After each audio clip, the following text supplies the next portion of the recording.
널뛰기가 심하죠. 어떨 때는 좋다가 어떨 때는 또 교회에 오는 것이 정말 힘들 때도 있고, 우리의 마음이 고정되어 있지 않고 항상 움직이고 왔다 갔다 하는 것 같아요.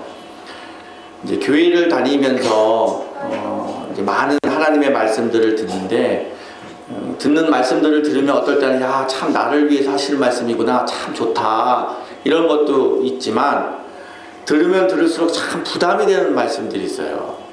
저에게도 두 가지 성경 구절이 있는데요, 오늘 본문의 내용이에요.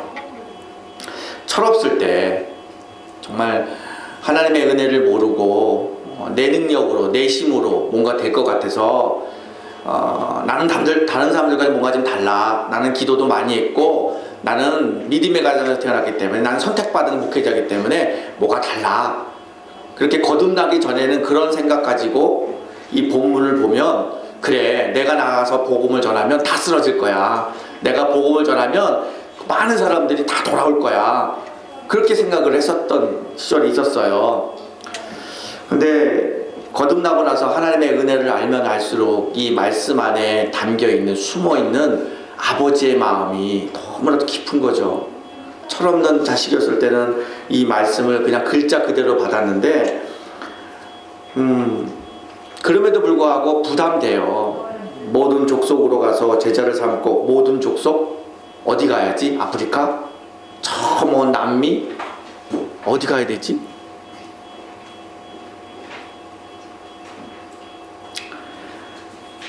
그리고 제자를 삼고, 그리고 모든 것을 가르치고, 이렇게 계속 말씀하세요.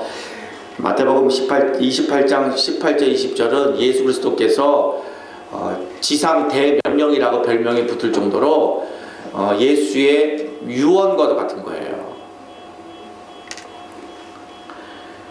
제자를 삼고 모든 족속으로, 이렇게 말씀하세요. 오늘 본문의 제목이 선교예요. 우리가 일본 살잖아요. 다 이제 다른 나라에서 오셔갖고 이곳에 사는 사람들이 대부분인데, 또는 일본 우리 분들도 계시고, 다 우리가 선교라는 얘기를 다 얘기하잖아요. 목사인 저부터 어느 날 갑자기 제가 선교사가 된 거예요.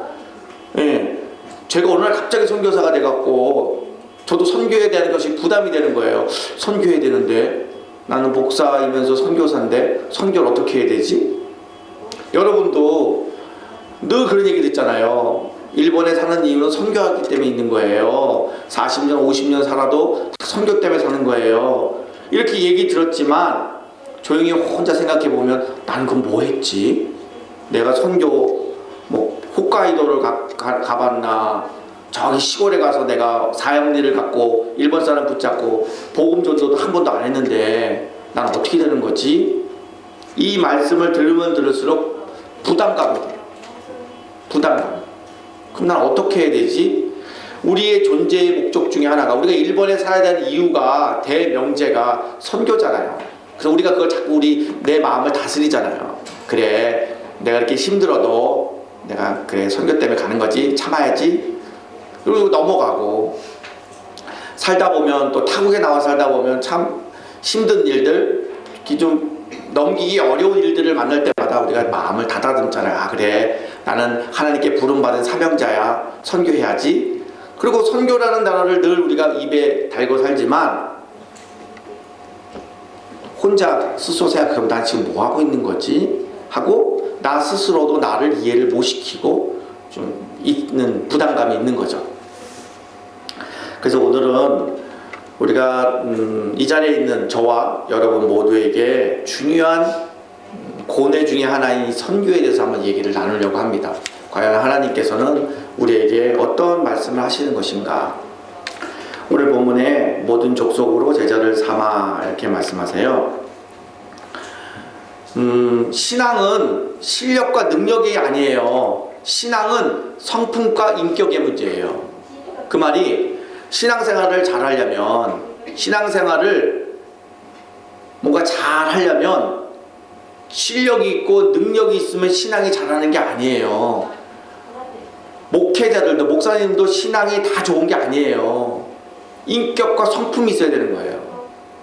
헬라어, 히브리어, 성경 100도 금식기도 20번을 해도 인격과 성품이 없으면 신앙이 자라지 않고 성숙하지 않아요. 극단적인 예로 글자 모르는 문맹자 시골 할머니는 누구든지 존경하는 신앙인이 될 수가 있어요. 글자 몰라도 헬라어 몰라도 어린애와 같은 순전한 마음으로 신앙생활을 하고 있는 그분들은 신앙이 성숙할 수 있는 거죠. 아버지의 마음을 같이 고뇌하는 거죠.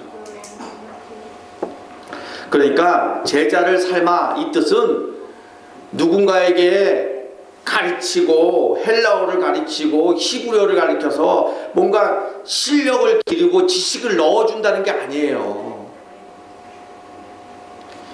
그게 뭔 말이냐? 요한복음 13장 34절 35절 너희가 서로 사랑하며 이로써 모든 사람이 너희가 내 제자인 줄 알리라 이렇게 말씀하시잖아요.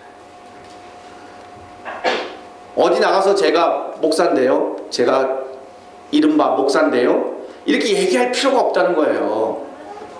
그렇게 얘기하면서 사랑하지 않으면 오히려 조롱당해요. 저 때문에 하나님이 조롱당한다는 거예요. 아니 세상 모든 일들을 변화시키겠다고 그게 선교하겠다는 거 아니야. 아프리카에 빵 공장을 짓고 그렇게 선교 얘기를 하면서도 교인들끼리 가족들끼리 서로 속마음을 얘기하고 서로를 같이 아파하고 진정한 사랑을 나누지 않는다면 그건 코미디죠. 코미디.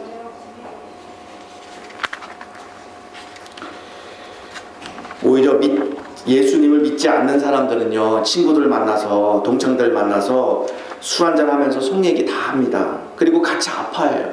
그리고 같이 울어줘요. 같이 울어줘요. 이 시대는 설교하는 사람이 필요할 때가 아니에요. 설교를 목사면 만족합니다. 그냥 잔소리하는 거 그거 갖고 사람들의 마음이 위로가 되지 않아요. 같이 울어주고 같이 동감해주고 세상을 변화시키겠다고 그 많은 돈을 투입하면서 선교하는 곳에 서로 경계하면서 서로를 위해서 진실로 사랑하지 못하고 살아가는 그게 교회입니까? 그게 진실한 하나님이 세운 가정이겠습니까? 문제는 여기 있습니다. 저와 여러분 모두에게 문제는 알아요. 서로 사랑하라는 말은 수백 번 수천 번 들어서 압니다. 하지만 안 돼요. 저도 그걸 인정하고 이 말씀을 같이 나누려고 합니다. 잘 안 돼요. 저도 정말 사랑하고 싶어요. 정말 내 몸을 내어주고 싶어요. 하지만 안 돼요. 안 되는 걸 인정해야 뭔가 해결이 됩니다. 왜 안 되는지 아십니까? 우리들 마음속에는 항상 우리는 마이너리티, 소수자라고 생각해요.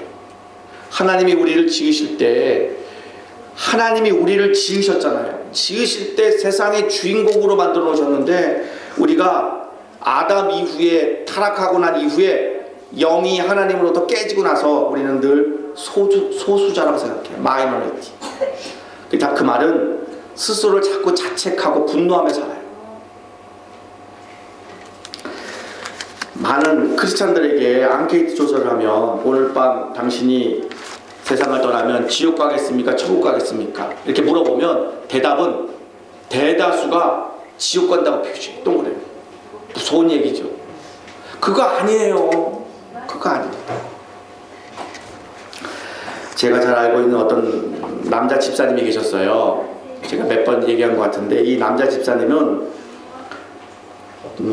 교회에서 직분을 받았어요. 집사라고 직분을 받았어요. 그러니까 집사님이시면 남전도회든 뭐 모임에 가면 기도를 해야 되잖아요. 근데 이분은 기도를 못해요.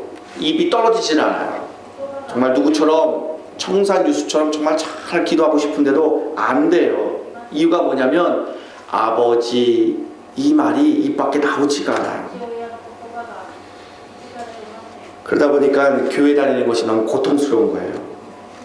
그뿐만 뿐만 아니고 신앙생활뿐만 아니고 사회생활에서도 대인관계가 원만하지가 않아요.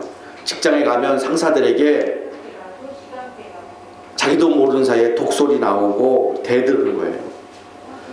이 사람은 무슨 일이든지 회사에서 일을 주면 처음에는 정말 잘할 것 같이 불타는 의욕으로 시작되지만 금세 실직을 내는 사람이 됐어요. 이분이 왜 그러시냐면 이유가 있었어요. 이분은 형제가 4명이에요. 장남으로 태어났는데 가난한 형편에서 부모님들은 기대하는 거는 장남에게 엄청 기대를 많이 하시잖아요. 그래서 다른 형제들에 비해서 많이 이제 공부도 많이 시켜주는 거예요. 하지만 이 집사님은 부모님들의 기대만큼 그렇게 썩 공부를 못하는 거예요. 초등학교 3학년 때 이제 큰 사건 하나가 일어났습니다. 그날은 성적표를 갖고 오는 날이었어요. 그날따라 성적이 유달리 나쁜 성적표를 들고 아버지께 왔습니다. 아버지는 성적표를 보자마자 그 집사님에게 이렇게 얘기합니다. 모든 식구들이 밥 먹고 있는 식탁 앞에서 너 밥 먹지 말고 베개 들고 손 들고 서 있어! 라고 이 한마디가 평생 가는 거죠.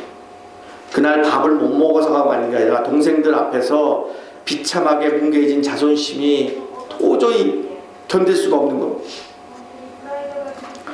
그 시간 이후부터 그 사람이 갖고 있는 자아가는 아주 치명적인 타격을 받은 거죠.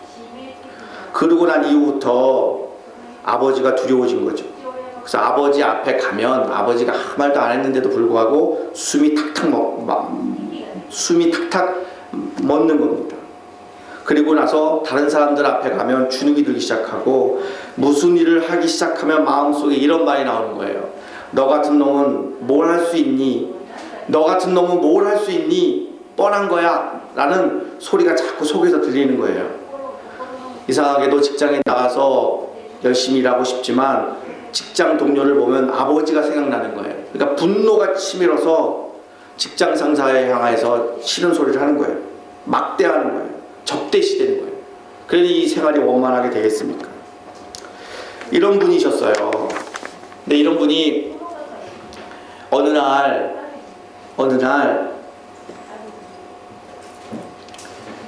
놀라운 사실을 알게 됐어요. 본인이 가지고 있는 분노와 자책은 아버지가 준 타격이 아니라는 걸 알았어요. 태어날 때부터 우리들은 아담 이후에 깨어진 영을 갖고 태어난 거예요. 사람이 밥을 먹으면 몸이 건강해지잖아요. 우리의 영은 사랑을 받아야 건강해지는 겁니다. 그런데 하나님과 우리와 관계가 깨졌잖아요. 단절이 됐잖아요. 그러니까 내 안에 있는 나는 무서운 거예요. 두려운 거예요. 괴물은 상대방이 아닙니다. 바로 나 자신, 내 안에 숨어있는 괴물이 있는 겁니다. 분노와 자책. 제가 잘 알고 있는 목사님 한 분의 이야기를 더 한번 소개해드리겠습니다. 여러분도 텔레비에서 자주 본 분이에요. 이분은 전라도 조그만 섬에서 태어났어요. 이 소녀는 총명하여서 어릴 적부터 공부를 잘했다고 사람들로부터 칭찬을 받았어요. 그래서 이 소년에게는 꿈이 있었어요. 내가 70년대에 국비 유학생으로 미국 가서 공부해갖고 내가 우리 아버지 엄마 호강시켜드려야지. 이게 그 사람의 꿈이었어요. 물론 교회를 다니는 청년이었어요. 30살 때 국비 유학생으로 70년대에 아주 그냥 미국으로 가서 공부하게 됩니다. 공부는 상담학이었어요. 기독교 상담학. 근데 이분은 남들이 모르는 약점이 있었어요. 사람들 앞에 가면 떠는 것이었어요. 그래서 별명이 재봉틀이었다고 해요. 특히 교수님 앞에서 더들 떠는 거예요. 교수님이 4년 동안 지켜보다가 어느 날 불렀어요. 태기야, 너 내가 그렇게 싫으니? 내가 그렇게 무섭니? 내가 싫으면 너 미국으로 돌아가라 하고 하늘이 무너지는 소리가 들리는 거예요. 그때 청년 정태기는 거기서 무릎 꿇고 교수님을 붙잡고 엉엉 울면서 이렇게 얘기하는 거예요. 아니에요. 저는 아버지가 무서웠었어요. 아버지의 그 폭력으로 전 어릴 적부터 아버지가 너무 무서웠었어요. 아버지가 일찍 돌아가시고 이 허한 마음을 어머니한테 기대야 되는데 우리 엄마는 자식들 키우려고 새벽부터 밤늦게까지 밭에만 있었어요. 집에는 아무도 없어서 저 혼자 떨면서 자랐기 때문에 세상이 무서워요. 세상이 무서워. 교수님이 무서운 게 아니에요. 세상이 무서운 거예요. 너무 우는 거예요. 그때 교수님이 꼭 일어나고 이렇게 얘기해 줍니다. 태기야, 아버지 때문에 엄마 때문에 그런 게 아니야. 네 안에 네가 무서워서 그래. 네 속마음은 예수님의 사랑이 그리워서, 하나님의 사랑이 그리워서 떨고 있는 거야. 이제는 우리가 집으로 가자. 그 이제 하나님의 품이죠. 하나님의 품으로 가자. 네가 이렇게 아프게 된 거는 아버지 때문에 그런 거 아니야. 엄마 때문에 그런 거 아니야. 네 안에 깨어진 영이 있기 때문에 그런 거야. 신비로운 이야기를 듣는 거죠. 그날 밤 이 정태기 목사님은 기숙사 들어와서 엉엉 우는 겁니다. 이제껏 신앙생활 열심히 한다고 했지만 정말 종교행위만 한 거죠. 정태기 이 청년은 자기 안에 중심, 자기 안에 이 속마음을 주님께 내어드리고 자기가 나머지 인생을 주님께 드리는 결단을 내리고 이 속마음을 주께 드립니다. 그래서 주님이 자기 안에 들어오셔서 변화된 삶이 되는 거죠. 그러고 나서 정태기 목사님이 한국에 들어오셔서 아픈 사람들, 몸과 마음이, 특히 마음이 아픈 사람들을 동감해주고 그리고 회복시키는 그런 일들을 지금까지, 그 70이 넘으신 어르신이 지금까지도 하고 계십니다. 사랑하는 성도 여러분, 저와 여러분도 마찬가지입니다. 우리가 살다 보면 사람들이 상처를 받는 것들이 인간관계이기 때문에 많이 상처를 받잖아요. 사람이 왜 저러지? 예수 믿는 사람들이 왜 저렇게 되지? 다 그 사람들 뭔가 악인이고 못돼서 그렇지 않아요. 속마음이 아파서 그래요. 다들 그런 마음들이 있어요. 스스로를 못나게 보이기도 하고 자책하고 또는 분노하며 속에 꽁꽁 숨어있는 거예요. 그 숨어있는 마음이 환경과 여건을 만나면 그게 드러나게 돼 있는 겁니다. 그런 사람들은 정말 예수 그리스도의 인격, 예수의 마음, 예수의 그 놀라운 사랑으로 내 아파하는, 분노하는 내 속마음이 회복이 되어야 한다는 거죠. 그렇지 않고서는 내 이웃을 내 몸처럼 사랑하라, 서로 사랑하라, 이거 안 됩니다. 이것을 서로 사랑하는, 내 이웃을 내 몸처럼 사랑하는 것을 조금씩 해 나가야 우리가 성장하고 성숙할 텐데, 그게 안 되면 제가 보기엔 불가능하게 봅니다. 주님의 사랑이 내 속마음 안에, 내 속가에 숨어있는 자책과 분노를 회복시키지 않는 한 누구를 사랑할 수 없습니다. 여기 본문에 모든 족속이라고 나오잖아요. 우리가 잘 생각해 보세요. 선교란 땅끝, 우리가 짐 싸서 출발해야 될 땅끝이 아니에요. 신앙은 가면을 쓰고 종교 행위를 하는 게 아니에요. 1년에 딱 한 번씩 절에 가면 불자라고 그러잖아요. 1년에 딱 2번 가면 보살이라고 그래요. 딱 1년에 한 번 절에 가서 종교 행위를 하면 나는 불자입니다, 이렇게 얘기해요. 살아있는 신앙인들은 가면을 쓰고 종교 행위를 하는 게 아니에요. 하루하루 일상생활에 내 주위에 있는 내 가족, 내 직장 동료, 내 직장에 같이 일하는 사람들에게 하나님의 사랑으로 그들을 위해서 수고하고 헌신하는 거죠. 제가 일부 예배 때도 말씀드렸는데요, 사랑은 어린아이들의 불장난이 아니에요. 감정이 아니잖아요. 진짜 사랑은 고생하는 겁니다. 수고하는 거예요. 내 돈 써야 되고 내 시간 써야 되고 내 몸 움직여야 돼요. 하지만 내 주위에 있는 내 가족들을 위해서 정말 포기하지 않고, 마음속으로 포기하지 않고, 내 주위에 하나님께서 인연을 맺어준 그 사람들을 위해서 정말 깊이 사랑하는 것, 그 영혼을 위해서 깊이 기도하는 것, 그분 주무실 때 머리 손 잡고 눈물 흘리며 기도하고, 그분이 나갔을 때 그분 신발을 붙잡고 기도하고, 정말 내 주위에 있는 내 가족, 내 직장 동료를 위해서 깊이 사랑하고 손해보고 그렇게 살아가는 것이 선교의 시작이고 선교의 마지막인 거죠. 이게 안 되면 세상 사람들은 우리를 조롱해요. 왜냐하면 너희가 서로 사랑하면 이로써 너희 모든 사람이 너희가 내 제자인 줄 아니라, 이렇게 하나님께서 말씀하시죠. 사랑하는 성도 여러분, 우리들은 다 깨어져 있는 마음으로 살았었습니다. 하지만 예수를 만나고 나서 그게 조금씩 극복하고 있습니다. 문제는 하루아침에 싹 해결되는 게 아니고 조금씩 해결되는 거예요. 정말 이런 말씀을 안 듣고 이렇게 예배당에 안 와서 예배를 안 드리면 다시 제자리로 돌아가는 겁니다. 너무 신비롭습니다. 여러분, 우리가 이렇게 같이 예배 드리고 같이 이렇게 신앙생활 하지만 이 자리를 떠났던 어느 사람을 갑자기 만나보세요. 몇 년 후에 그분의 얼굴이 어떻게 변하나. 다시 제자리로 돌아갑니다. 제자리란 자책하며 분노하며 자기 자신을 미워하고 세상을 원망하며 살아가는 불행한 인생들인 거죠.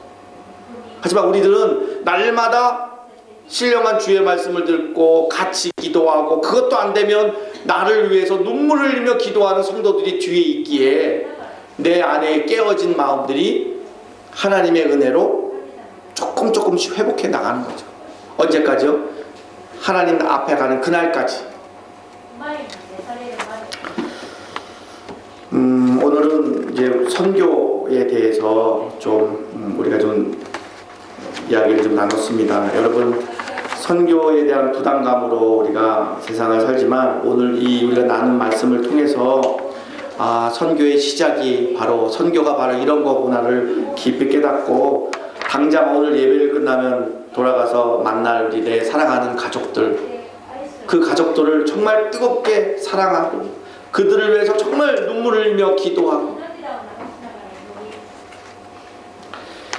그것이 바로 하나님이 우리에게 주신 선교라는 것을 다시 한번 깊이 우리가 깨닫습니다. 사람은 누구나 사랑을 받고 싶은 욕구가 있고, 누구에게 인정받고 싶어요. 거꾸로 누군가에게 무관심 당하거나 누구에게 거절했을 때 받는 상처는 커요. 근데 문제는 잘 생각해 보세요. 누군가가 거절했어요. 거절 때문에 분노하는 게 아니에요. 숨어있던 내 속마음이 그걸로 인해서 드러나는 거예요. 그러니까 내 주위에 있는 사람, 내 가족이 화를 낸다, 정말 무서울 정도로 화를 낸다, 이거는 그 안에 있는 속마음이 확 드러나는 거예요. 그러니까 우리는 넘어갈 수 있는 거죠. 여보, 예수님의 사랑이 당신에게 임하면 당신이 편해질 거야. 당신이 화내는 거, 당신이 안에 있는 속마음이 무서워서 지금 다 나오는 거야 하고 말을 안 해주고, 우리가 그 이해하고 사랑하는 그 사람을 위해서 그렇게 기도해 주는 거죠. 여러분, 사랑하는 가족들을 위해서 여러분 정말 얼마나 기도하세요. 그냥 기도하는 척 종교행위 말고요.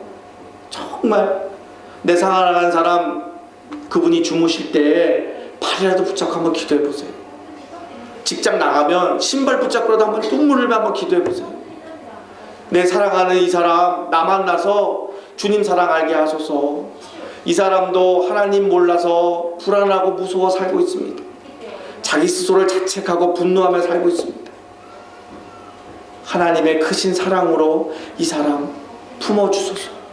하나님의 놀라운 은혜로 이 사람을 회복시켜 주소서. 신앙이라는 단어가 회복이라는 단어랑 치유라는 단어랑 사실 같은 단어예요. 독일어 성경에는 같이 씁니다. 신앙, 회복, 우리의 자리로 돌아가는 거예요. 우리의 자리는 저주받고 못났다, 넌 그 모양밖에 안 된다, 이런 더러운 얘기 듣는 자리가 우리의 자리가 아니에요. 교회 다니는 우리뿐만 아니고 모든 피조물들은 축복된 자리가 바로 우리의 자리입니다. 그래서 신앙은 회복의 자리로 돌아갑니다. 바로 여러분 한 사람 한 사람을 통해서 여러분 주위에 있는 내 가족, 직장 동료들에게 하나님이 주신 그 놀라운 사랑을 통해서 회복의 역사가 일어나기를 축복합니다. 기도하겠습니다.